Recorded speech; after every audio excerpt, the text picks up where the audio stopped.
2 मार्च 2016 को इंडिया के एक ऐसे बिजनेस टाइकून को भागना पड़ा जिसने इंडिया को लग्जरी फ्लाइंग, बॉलीवुड को उनके ब्यूटीज और कई ब्रांड्स को बेशुमार growth the.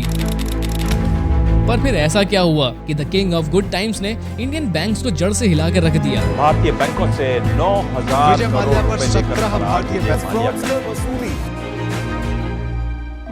The king of good times यानी विजय माल्या इंडिया के one of the richest man Vitthal Mallya के बेटे हैं, जो यूनाइटेड ब्रूअरीज ग्रुप के चेयरमैन थे। यूनाइटेड ब्रूअरीज को 1915 में ब्रिटिशर्स ने एस्टैब्लिश किया था, जो पहले से अपनी 5 अलग ब्रूअरीज में डिवाइडेड थी। ये ग्रुप इतना बड़ा था कि इसके अंडर ब्रूअरीज और डिस्टिलरीज के अलावा रियल एस्टेट ब्रांड्स और साथ ही एयरलाइन ब्रांड्स भी थे। और इसे 1947 में विट्ठल माल्या ने सिर्फ 22 साल की उम्र में as board of directors join किया, जिसके बाद वो इस कंपनी के चेयरमैन भी बन चुके थे। पर इस कंपनी ने अपना असली बदलाव तो तब देखा जब इसकी कमान विजय माल्या के हाथों में आई। 1983 में विट्ठल माल्या की डेथ होते ही सिर्फ 28 साल की उम्र में विजय माल्या को यूबीजी का चेयरमैन बना दिया गया, जिसके बाद साल 2002 में कांग्रेस की मदद से और फिर साल 2010 में बीजेपी की मदद से उन्हें राज्यसभा मेंबर की सीट भी दी गई। पर अपने इस चांदी के चम्मच से उन्होंने असली तहलका तो तब मचाया जब उन्होंने किंगफिशर बियर को रीलॉन्च करके 2003 में किंगफिशर एयरलाइंस भी लॉन्च कर दी थी।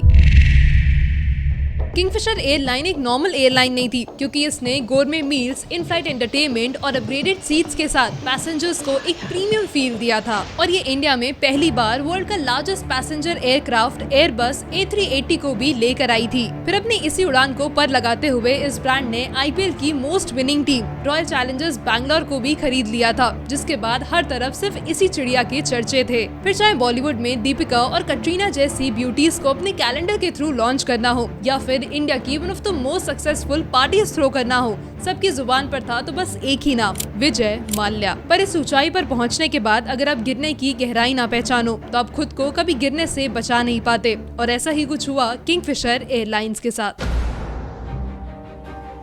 अब क्योंकि ये एयरलाइन फेम का रनवे पकड़ चुकी थी, तो बढ़ते फ्यूल प्राइसेस और ऑपरेशनल कॉस्ट के साथ इसका अपने फाइनेंसेस संभालना काफी मुश्किल हो रहा था। साथ ही इंडिगो और जेट एयरवेज जैसे कई इकोनॉमिक ब्रांड्स ने किंगफिशर का कंपटीशन और भी ज्यादा बढ़ा दिया था। और इसी प्रेशर में आकर के साल 2007 में किंगफिशर ने एयर डेक्कन को खरीदा, जो कि इंडिया की पहली लो कॉस्ट एयरलाइन थी। अब इसने सिर्फ किंगफिशर का नेटवर्क नहीं बढ़ाया था, बल्कि इसके फाइनेंशियल बर्डन्स भी इतनी तेजी से बढ़ने लगे कि साल 2011 तक आते आते किंगफिशर पूरी तरीके से डूब चुकी थी। और ये डूबी भी तो ऐसा कि वो अपने स्टाफ, एम्प्लॉयज और यहाँ तक कि सप्लायर्स तक को पैसा नहीं दे पा रही थी। And as a result ultimately 2012 में किंगफिशर एयरलाइंस को सीज करना पड़ा with pending debts and salaries.